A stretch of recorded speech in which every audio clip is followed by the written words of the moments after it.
messieurs, nous recevons sur ce plateau Patrick Makanga, communicateur de l'Union Sacrée, cadre de l'AFDC, de l'honorable président, président du Sénat, Baatulou Kobo. Patrick Makanga, bonsoir et bienvenue.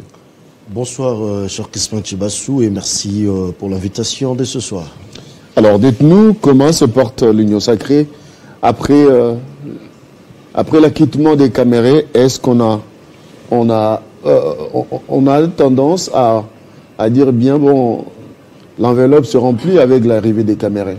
Est-ce que c'est le cas où on se réjouit de la libération des Camérés, qui est un poids lourd de l'Union Sacrée?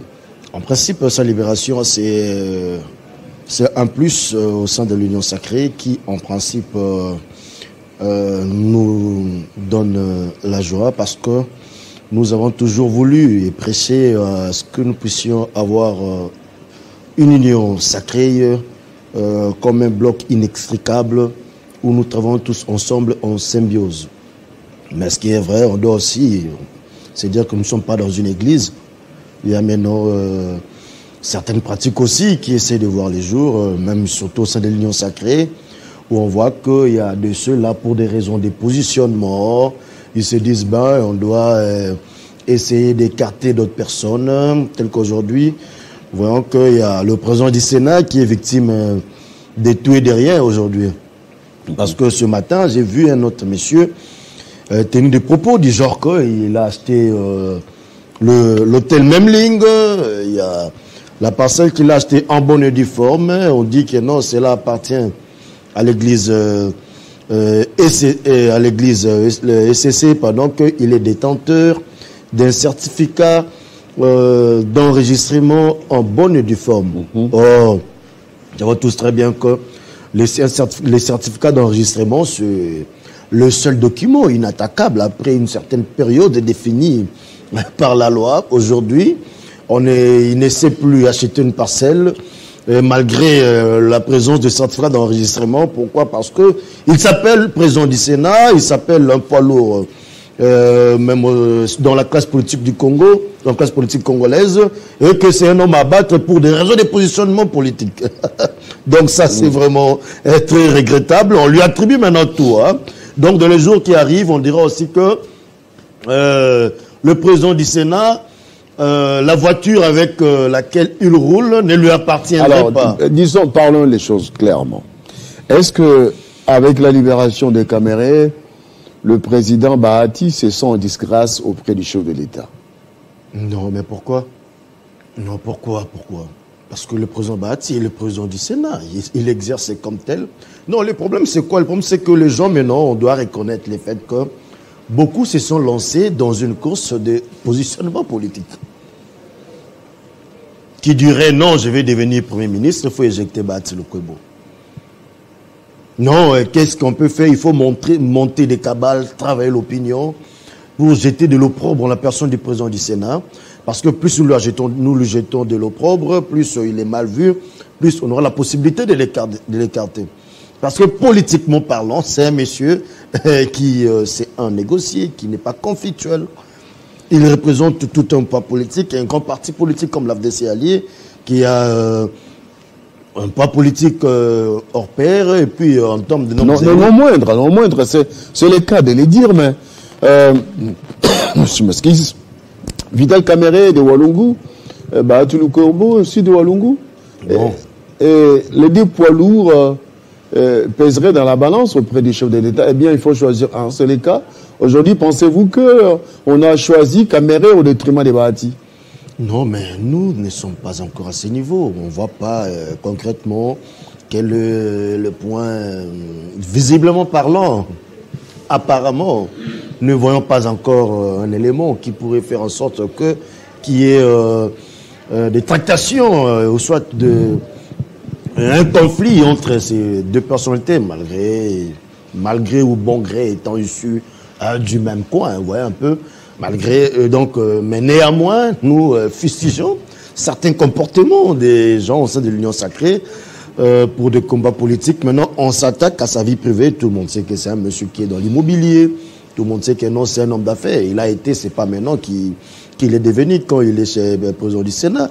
il est dans l'immobilier, il est dans les affaires. Donc, pour dire que chercher à jeter de l'opprobre en sa personne pour un positionnement politique, ça ne sert à rien du tout.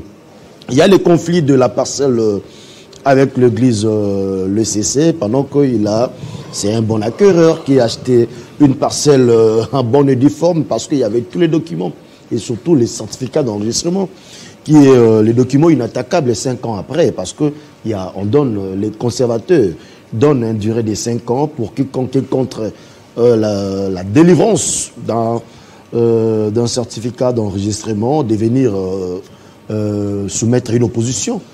Mais chose qui n'était pas le cas, parce que la parcelle est dûment enregistrée au nom de Zimbi, au nom de la famille Zimbi, il y a Zimbi, et qu'il a acheté en bonne et due forme. Et aujourd'hui, on voit, par coïncidence, je ne sais comment, comment qualifier, il s'est fait que le ministre des Affaires foncières s'avère être Deli Salah, et le numéro 1 de l'église de l'ECC aussi serait Deli Salah. Vous savez, bon nombre dirait, et des gens crieraient, parce qu'on ne peut pas aussi jeter de l'opprobre aux hommes. Il ne faut pas faire un raccordement frauduleux. Des dieux, bon, non, je parle d'une coïncidence heureuse, malheureuse, je ne sais pas, mais il s'est fait qu'il y a le ministre des Affaires foncières, serait Deli Salah, le numéro 1 de l'ECC aussi est Deli Salah. Voyons un peu cela.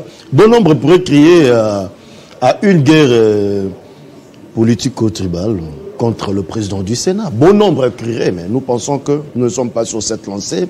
Nous voulons de l'union sacrée un bloc inextricable. Ça ne sert à rien de chercher les à côté d'une personne, juste chercher les à côté d'une personne juste pour le nuire. Pour les nuire, et puis pourquoi? Parce que on veut devenir Premier ministre, on veut devenir chef d'une institution, parce que tout porte à croire maintenant que maintenant il n'y a plus... À vous attendre à parler... On essaie plus mâcher les mots pour dire que le président du Sénat aujourd'hui, du Sénat de l'RDC, est considéré comme un homme à battre par beaucoup de politiciens en quête de positionnement. Alors, parlons clairement. Il faut appeler les chats par son nom. À vous attendre à parler, vous communiquez une sorte d'inquiétude, comme si Bahati Lukobo serait mal aimé aujourd'hui au sein de l'Union sacrée. Est-ce qu'il y a un groupe de gens qui sont organisés pour déstabiliser Bahati? Oui, il y a un groupe de gens qui veulent le déstabiliser politiquement. Ils procèdent par une sorte de mafia organisée. Ça, on le dit. Pourquoi? Parce qu'aujourd'hui, les gens sont en quête de positionnement. Et au sein de l'Union sacrée, et à gauche et à droite, les gens sont en quête de positionnement. Et qu'est-ce qu'il faut? Ils veulent procéder comment? Ils doivent éjecter un modeste Bahati Lukobo, un poids lourd. Parce que, comme on dit en lingala, Soki Bobomi Nzoko, vous voyez un peu. Maintenant, qu'est-ce qu'il faut? Il faut éjecter modeste Bahati Lukobo par tous les moyens possibles. S'il faut entrer même dans sa famille, ils sont prêts à entrer. S'il faut entrer dans tout ce qu'il fait, ils sont prêts à y aller. Donc ça, c'est très dangereux. Quand il y a... on a toujours vu que lorsqu'il y a les désamours entre les chefs et un ténor de sa famille politique, ça commence toujours comme ça. Non, écoutez, il y a un groupe de gens qui en veulent à ma personne. Mais est-ce que Bahati ne serait proche de rien? Non, mais le problème, c'est son comportement au sein de l'Union sacrée n'a pas froissé les autres. Bon, parce qu'il faut qu'on se le dise. À un moment, Bahati, après le départ de Kabound, Bahati est resté la plaque tournante de l'Union sacrée. Est-ce que les décisions prises lors des choix le choix des membres pour l'élection des gouverneurs dans les provinces, est-ce que ça n'a pas été mal vu par les autres qui l'en veulent aujourd'hui? Non, si c'est pas un règlement des comptes. Le problème des choix, de décision, vous savez que c'était un présidium constitué pas seulement de la personne de Modeste Bahati Lukobo, c'était tous les ténors des institutions avec des chefs de grands partis politiques. C'était pas d'une manière unilatérale où les décisions étaient prises, malgré le fait que nous, nous avons en principe de quoi se plaindre. Parce que nous, on a vu l'élu de l'AFDC au niveau de la Tchopo se faire éjecter comme ça, pendant qu'il a été dûment élu. On a vu beaucoup de choses. Mais néanmoins, nous ne sommes pas de ceux qui se plaignent.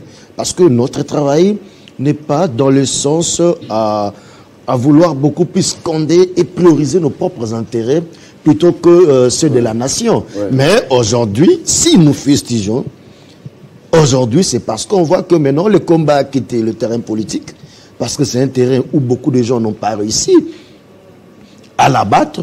Maintenant, ils se sont versés dans ses affaires. Bientôt, ça sera dans sa famille.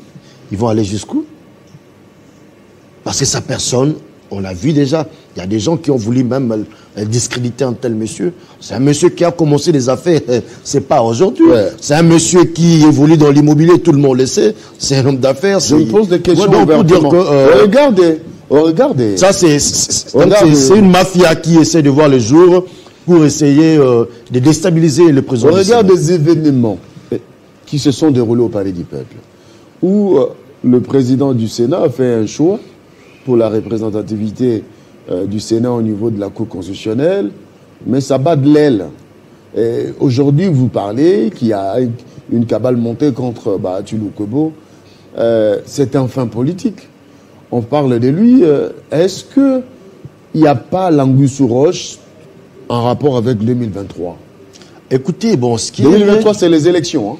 Qu'il y ait ou pas anguille sous roche, mais tout le monde croire que aujourd'hui, il est devenu, aux yeux de beaucoup d'acteurs politiques au sein de l'Union sacrée et partout, c'est un homme qu'il faut abattre, c'est un homme qu'il faut écarter du côté des chefs de l'État, c'est un homme qu'il faut jeter, toutes les probres du monde pour essayer de le mettre hors jeu.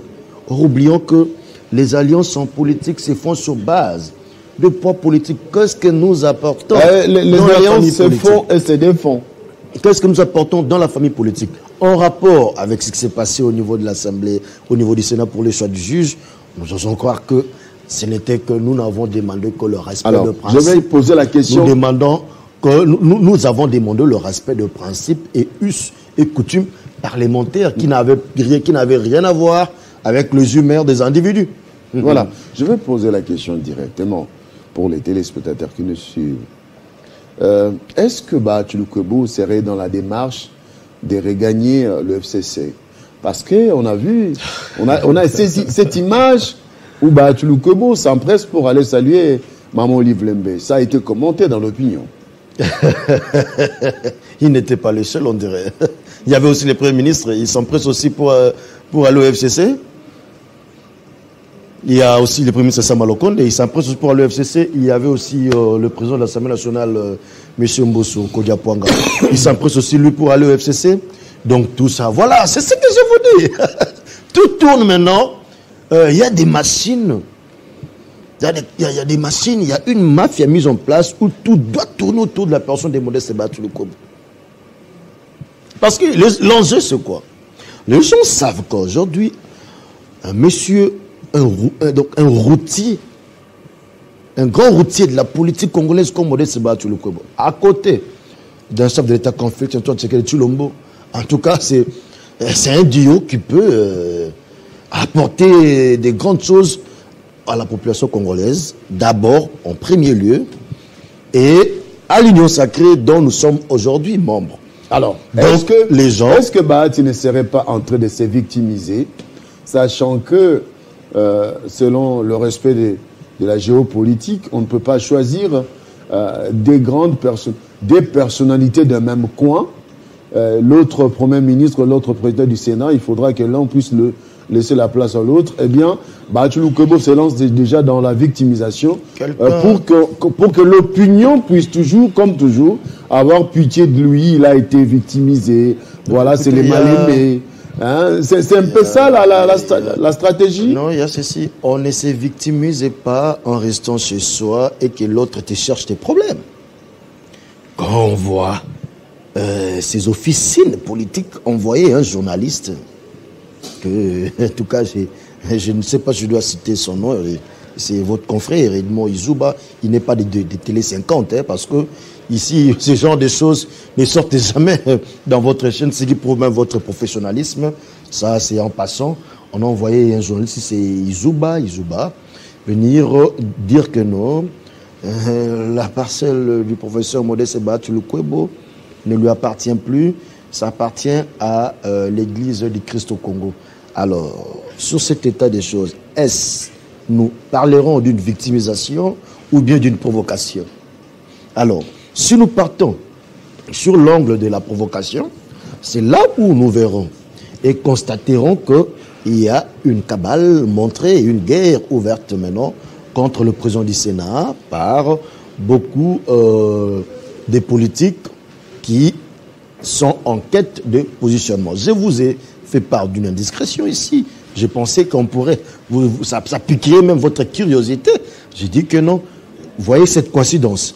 Le numéro 1 de l'ECC et de l'ISALA, le numéro 1 des affaires foncières et de l'ISALA.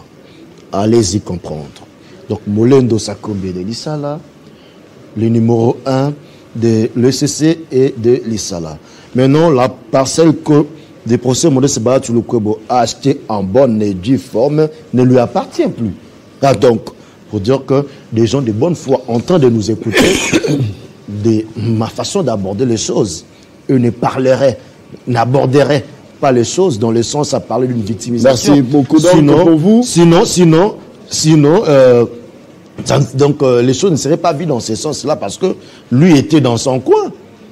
Qui est venu dire que cette parcelle ne lui appartient plus? Qui est venu dire qu'aujourd'hui, c'est lui qui a acheté Memling? Tout ça, vous avez aussi entendu parler de ça? C'est lui qui aurait acheté Memling. Voilà comment les gens sont en train de travailler pour lui jeter de l'eau propre, pour lui attirer tout le malheur du monde, pour lui attribuer des choses qu'il n'a pas fait, des choses qu'il n'est pas. Juste pourquoi? Parce qu'ils se disent que non, il faut écarter le président du Sénat pour que nous puissions nous positionner politiquement. Merci beaucoup, Patrick Makanga. On a compris que vous défendez Mordikis, le président de l'autorité morale. Derrière les valeurs. L'autorité morale de l'AFDC. Derrière les valeurs. Bahatulukwebo, pour vous, il est victime de cabales montées contre lui par les officines pour lui jeter de l'or propre. Merci d'avoir accepté l'invitation. C'est moi qui vous remercie, cher Crespin. Merci. Mesdames et messieurs, on marque une petite pause. On se retrouve dans quelques instants.